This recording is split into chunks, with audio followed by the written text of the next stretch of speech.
Hello, this is Annalisa from Faith Dream Create, and welcome back to my channel. In today's video, I'm going to be creating another St. Patrick's Day card for you, and I'm going to be creating a background for my card. So I'm going to be using some black Yipo paper. I have never used the black Yipo paper before. When I was starting to create this card, I wanted to do an alcohol inked background, so I was looking for the white glossy Yipo paper that I typically use for my alcohol ink backgrounds, and then I remembered that I had the black Yipo paper that I got in one of the Simon Says Stamp crafty parcels during Black Friday last year, and I was like, I'm going to pull this out, I'm going to experiment with it.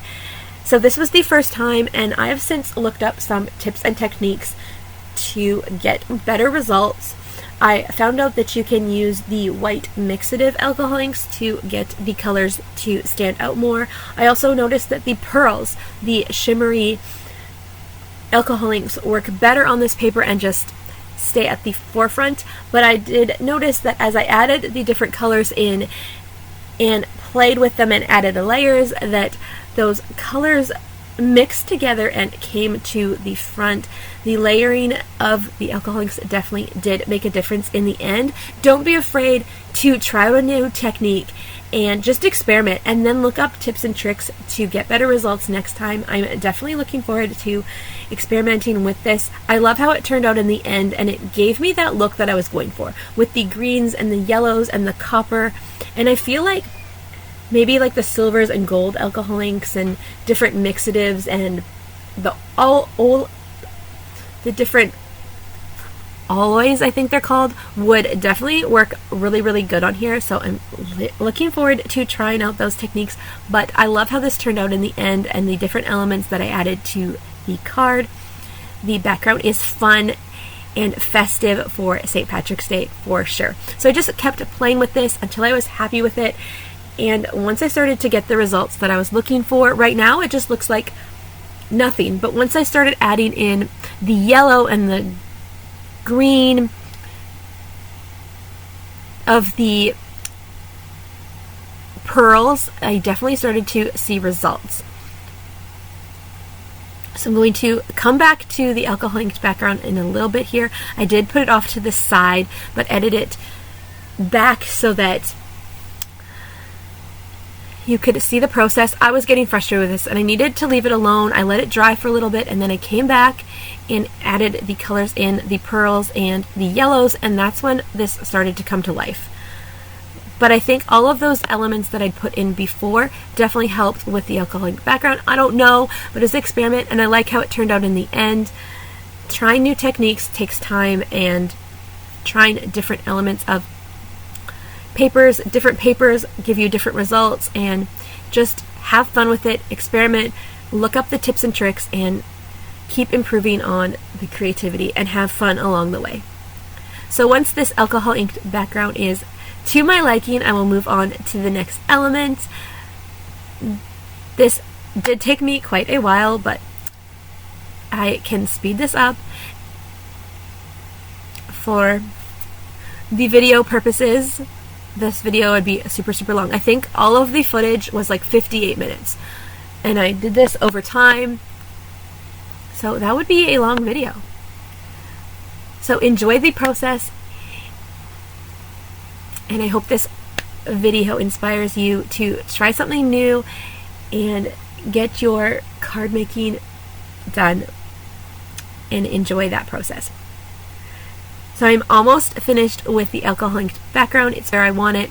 And then we're going to move on to the next step. So I'm using another Colorado Craft Company stamp set. They have a ton of great St. Patrick's Day themed stamps. So this is the Lovely Legs St. Patrick's Day with the leprechaun in the pot of gold. And I'm stamping it out with some VersaFine Onyx black ink because I'm going to be doing some watercoloring with the Tim Holtz watercolor pencils. They have been my go-to lately. I love the look that they give, so I am just using the different colors that I am using, and then I am going to use the Tim Holtz watercolor brush to get that watercolor look after I've colored this in,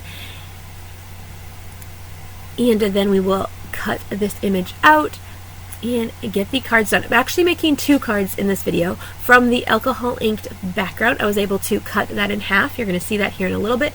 And I was able to create 2 cards. So off camera, I do color this image in again and watercolor it. And then I will create 2 cards with the alcohol ink background. And that is awesome when you create a background like this, when you can cut it in half and get 2 cards out of one panel. I love that. Why not? So finishing up the watercoloring, and then I'm going to cut this leprechaun in his pot of gold out, fussy cut it out, and get moving on with the card.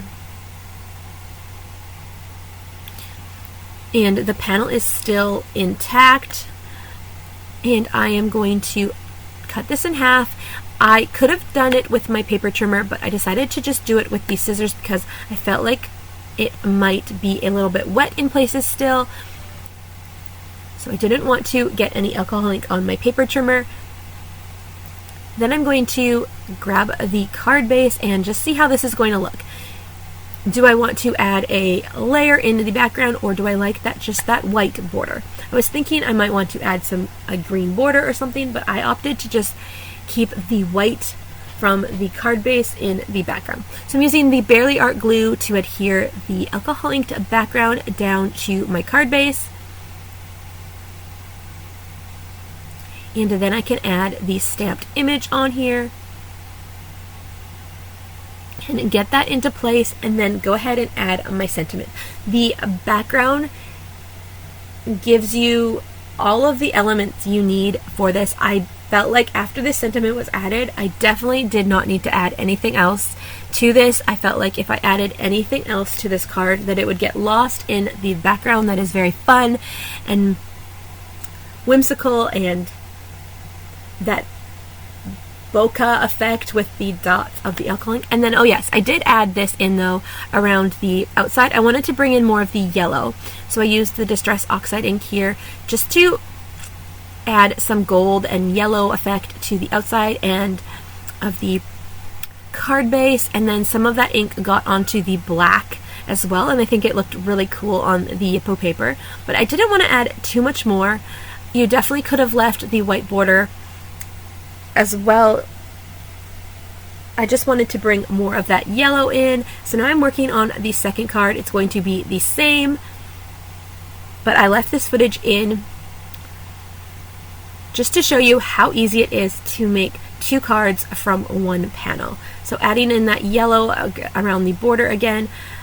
You could definitely create a different card too. It doesn't have to be the same. You could leave one with just the white border and then create one with the yellow effect. You could also do green on there as well and bring in more of the green for St. Patrick's Day around the card base.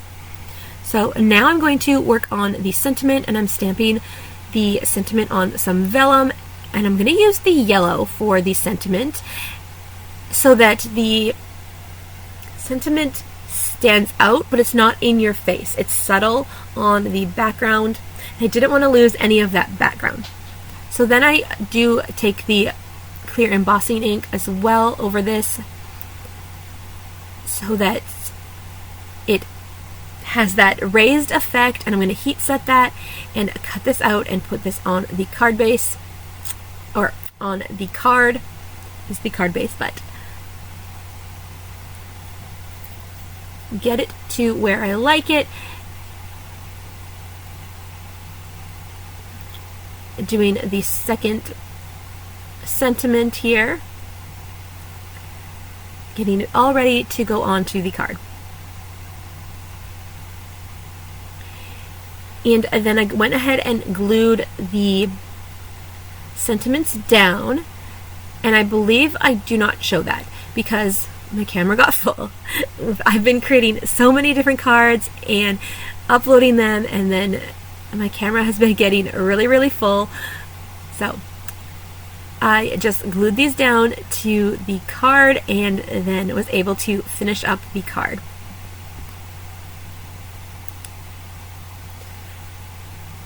Yes, so I will show you the sentiments on the card at the end, but I did want to go ahead and add some of these sentiments from this stamp set on the inside, because this stamp set has so many good sentiments, but I felt like they wouldn't fit on the front of the card. They were like too big for the front of the card.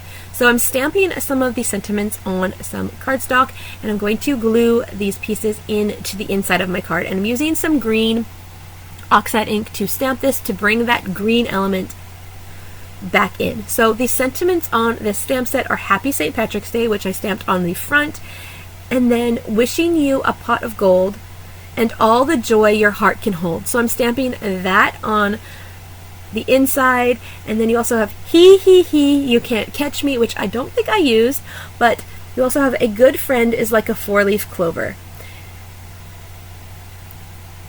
And there is also a good friend, oh yeah, so you're supposed to say a good friend is like a four-leaf clover, hard to find and lucky to have. So you have different sentiments that you can build or play off of and create some really great St. Patrick's Day friendship cards, and just some really great encouraging words for St. Patrick's Day. And I just really love that. So now I'm just gluing those panels into the inside of the card that I stamped with the oxide inks to bring in that green element and these really, really fun, encouraging sentiments for St. Patrick's Day.